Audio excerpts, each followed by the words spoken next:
Wyoming being the first state to adopt stablecoins, why was this important to you? Wyoming has always had a long history of innovation. We were the first state to create the LLC for Delaware ran with a better marketing campaign. We were the first state to give women the right to vote, and innovation has always been the state's DNA. One other thing to note about Wyoming is it is an oil and gas state, which is a finite resource. So the state is always looking for ways to bring more revenues in. And as far back as 2016, the state recognized blockchain, cryptocurrency, digital assets as a way to do that. So there's been almost 80 bills put forward since about 50 of them have passed. There's DAO LLCs for decentralized organizations that want a business wrapper.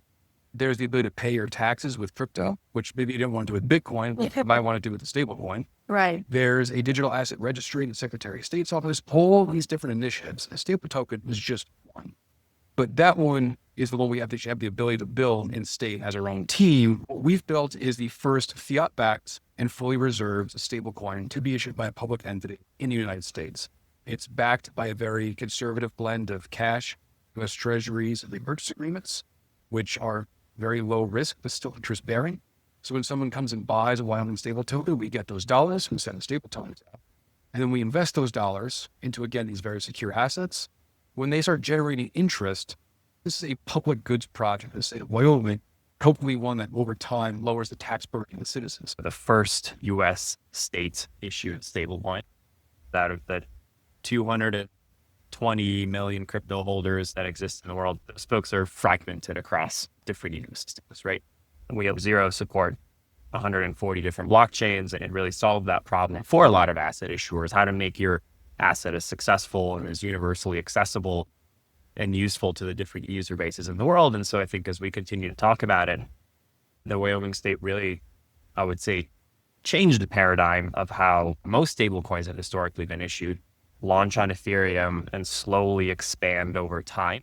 Sort of liquidity issues and the concept of wrapped assets starts appearing, whereas I think Wyoming decided to go multi-chain from the start. So just incredibly excited, and I think it became a really good partnership from day one. Simon, did this help you at LayerZero, having that regulatory framework in terms of whether it's the SEC or the Genius Act that passed in the U.S.? Did that also help this come about? I think it absolutely helps, right? I think we've always had close connections to the regulatory climate. I think we've been watching it very closely.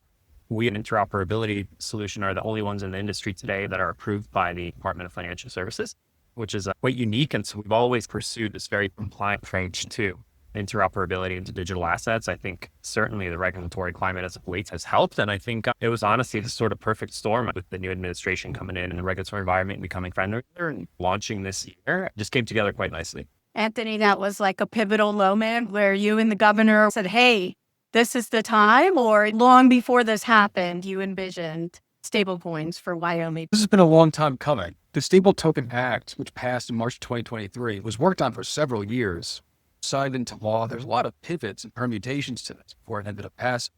The goal for the agents was always to engage partners with referred to as the existing and demonstrable capabilities. So the procurement process, as Simon referred to previously, was based all around that. And we've been able to put together a really great team internally, a great network of partners, and we've been able to get this thing door on chains for all the reasons you mentioned before. We're very excited because for us, although we're talking about procurement that by definition having to pick someone to build with us, states aren't typically in the business of picking winners. So there was always a bit of opposition to picking one chain sticking. But you have to, in this case, right? We had to omit from Select Committee, which is the branch of the state legislature that oversees the commission. They gave us a remit to be multi-chain and technology agnostic. But to use multi-vendors, a ton of different vendors and partners adds a layer of complexity to all of this. It sure does. Yeah. It sure does. So if we get cut down on the complexity from going cross-chain, we'll save the complexity for getting vendors together. It's such a beautiful state. It's my first time here and it's stunning. It's almost breathtaking. And the people here are wonderful, very friendly. I think a cab driver told me the lowest or no income tax and one of the lowest corporate tax rates. I had no idea as a Floridian resident. And I thought we were doing pretty good down there, but maybe Wyoming is the place to be. And if we're able to get the stable token really churning, to build this thing and scale. Think about the state budget.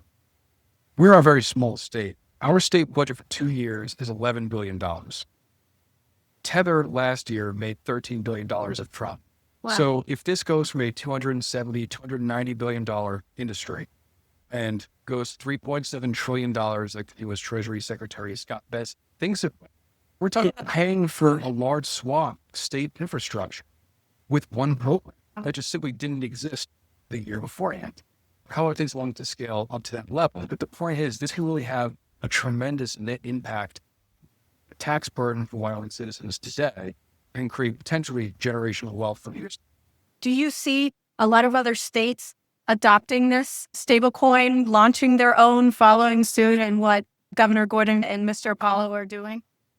I think it will be Quickly easier and easier, because I think a lot of it, especially from a regulatory perspective, a lot of folks wait and see, right? And then when someone innovates like that and blazes the trail, then all of a sudden it says, oh, we're Florida and we're also going to launch a stablecoin. I think that's going to continue to happen and the world will just continue to move on chain.